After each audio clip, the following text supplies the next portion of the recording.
Okay, so I knew I wasn't going to be able to cover every album I have by a black artist, and that's a good thing. I mean, if your collection has less than 28 albums by black artists, then you're missing out because there's so many artists that you should have in your collection.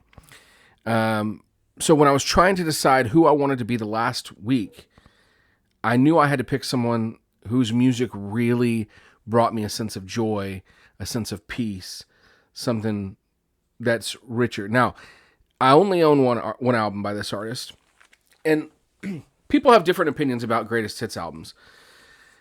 Because I like such a wide variety of music, I don't need every album by every artist. I'm happy with the greatest hits album by this artist. Will I pick up more albums by them later? Maybe, maybe.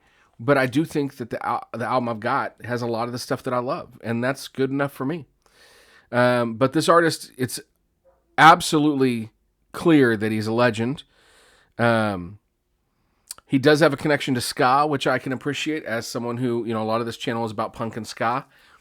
But ultimately, we're talking when you talk about this artist, you think of one genre, and that's reggae, which means I must be talking about Bob Marley. Now, first of all, if you've not seen the Bob Marley biopic that came out last year, I think you should really go see it because it is phenomenal. It's really good. And there was a lot of stuff I didn't know about Bob Marley. I'd like to learn a lot more. But this album is Legend. Bob Marley. This is the greatest hits, right? Bob Marley and the Wailers. This is on gold vinyl. Love that sticker with the red, yellow, green ring on it. And we've got Is This Love?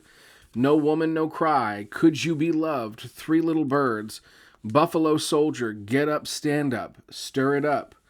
One Love. People Get Ready. I Shot the Sheriff. Waiting in Vain. Redemption Song. Satisfy My Soul. Exodus. And Jammin'. It's just 14 tracks, but every track on here is like one of the greatest songs ever written. I would bet that more than half of those you could sit here and sing, quite a few of the words. Even if you don't like reggae, even if you're not a Bob Marley fan, you've heard it, you know it. It is everywhere. And so that's one of the reasons that if you don't have this album, you really need to get it. And you need to listen to some more Bob Marley.